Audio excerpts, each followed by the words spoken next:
All of the highlights from the Panthers' Monday night win over the Dolphins. The Panthers' rushing game played a big role in their blowout win over the Dolphins. They rushed for 294 yards and passed for 254. With this win, Carolina improves to 7-3 and continues to compete with the Saints for the NFC South. Fourth quarter, Panthers 45, Dolphins 21. Panthers 45, Dolphins 21. The Dolphins cut into the Panthers' lead with a 9-yard pass from Jay Cutler to Jarvis Landry. Panthers 45, Dolphins 14. The Panthers extend their lead with another touchdown pass from Newton to Funkus. Funkus has 92 yards, 5 receptions, and 2 touchdowns so far. The Panthers continue to run the ball up and down the field with 232 total yards on the ground, with 110 coming from Jonathan Stewart. Third quarter, Panthers 38, Dolphins 14. Panthers 37, Dolphins 14. The Panthers extend their lead with a 2-yard TD pass from Newton to Christian McCaffrey. The Dolphins' defensive woes continue while the Panthers continue to run the ball with ease. Here's a 69-yard run from Cam Newton, nice. Panthers 31, Dolphins 14. The Dolphins cut into the Panthers' lead with this crazy 66-yard TD run from Kenyon Drake. This is the Dolphins' first rushing touchdown in 9 games. Panthers 31, Dolphins 7. The Panthers continue to pour it on with a 12-yard touchdown run from Cameron Artis-Payne. So far the Panthers have 346 total yards on offense, with 143 of those coming on the ground.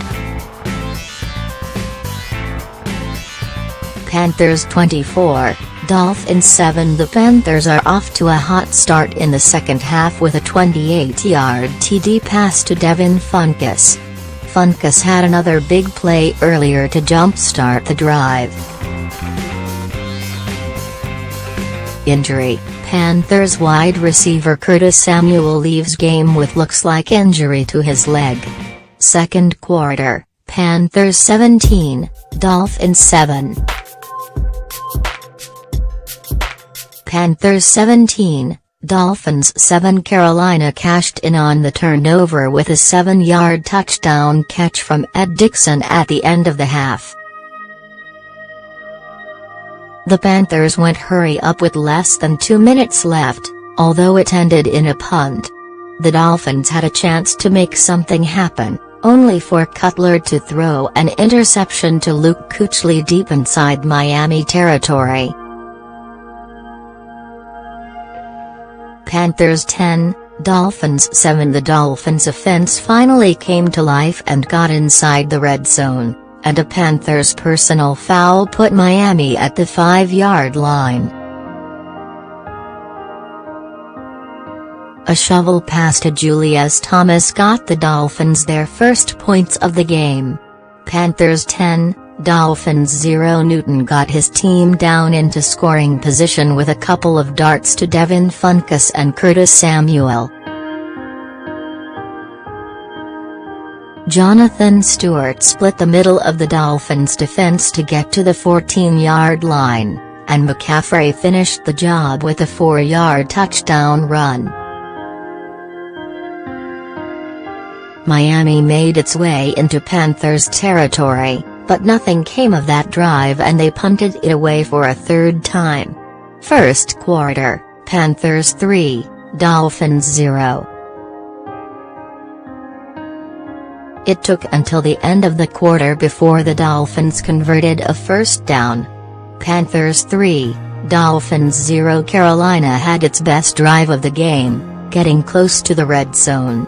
Newton appeared to throw a bad interception to T.J. McDonald, but it got overturned on review. Grangano got the Panthers on the board with a 40-yard field goal. Offense has been hard to come by so far. The Panthers had a chance to break a huge play, but Russell Shepard committed a brutal drop with nobody around him. Both teams punted on their opening possessions, although the Panthers had the more impressive drive with McCaffrey making plays in the open field. Thanks to a strange quirk of the NFL scheduling, this is the third straight week that the Miami Dolphins will be on primetime television, despite going 0-2 in that span. They'll try to break their losing streak when they face the Carolina Panthers on Monday night at 8:30 p.m. on ESPN, live stream at Watch ESPN. The Dolphins started off the year with a surprising 4-2 record despite a painfully anemic offense, but things haven't gone well in recent weeks. Jay Cutler sat out Week 8 with a rib injury and Matt Moore was terrible in a 40-0 loss to the Baltimore-Ravens, the Dolphins' second shutout of the season. Cutler returned last week but couldn't deliver a win. Despite having one of his best performances this season, 311 yards and 3 touchdowns on 34 of 42 passing, the Dolphins fell to the Oakland-Raiders, 27-24. They also overhauled their running game, trading away Jay Ajayi at the deadline and promoting Kenyon Drake to the starting position. Whether that shakeup will help the offense down the stretch remains to be seen, but the Dolphins are in a precarious spot at 4-4 and running out of room for error. The Panthers also made a big move at the deadline, sending Kelvin Benjamin to the Buffalo Bills and replacing him with Devin Funchess is the new no. One receiver, while rookie Curtis Samuel figures to see more playing time in the second half of the season. Despite offensive problems of their own, the Panthers are 6-3 thanks to a strong defense and some Cam Newton heroics. Newton only threw for 137 yards last week, but he made the difference in a 2017 win over the Atlanta-Falcons, rushing for a touchdown that ultimately swung the game in Carolina's favor. Christian McCaffrey also scored his first rushing touchdown of the year, though he continues to struggle between the tackles. The Panthers are still behind the 6-2 New Orleans Saints in the NFC South, but they're sitting pretty in the wild-card race and a win over an average Miami team will strengthen their position. If the defense keeps playing up to its standards and Newton continues making plays, it won't be hard to imagine the Panthers returning to the playoffs after last year's Super Bowl hangover. Cat Scratch Reader looks at a few players who are stepping up, and some who are not.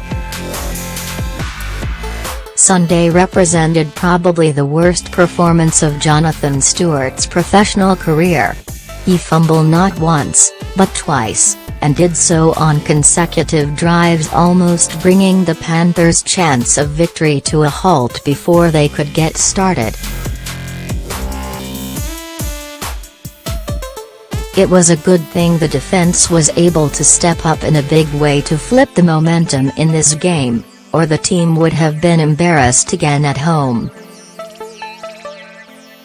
The team has to be thinking about the future at the position, with Christian McCaffrey getting more traditional carries and Cameron Artis-Payne waiting in the wings and having been effective in limited usage. McCaffrey hasn't lit the world on fire as a rookie, but he's showing some encouraging progress as a runner. The final run encapsulated McCaffrey's growth as a runner. The Falcons just turned the ball over on downs and Carolina was attempting to run out the clock. McCaffrey receives the carry, which is designed to run between the gaps. He realizes there are no holes or alley to run through. Therefore, McCaffrey bounces the run outside and cuts it back inside. This was only a 7-yard gain, but it showed how far McCaffrey has come. Earlier in the year he would have tried to run it through the middle. The result would have been a short gain or loss. The Finsider previews 5 players who could end up deciding this game. Just a week removed from being dominated by Oakland's Jared Cook, Kiko Alonso will be one of the key players charged with the task of guarding the tight end on an opposing team whose quarterback historically loves targeting his primary option at the position. Alonso may also be called upon to help contain rookie Christian McCaffrey, who is more of a threat as a pass catcher than a between-the-tackles running back, as he leads the Panthers with 54 receptions while his 72 targets are tied for 12th most in the NFL, regardless of position.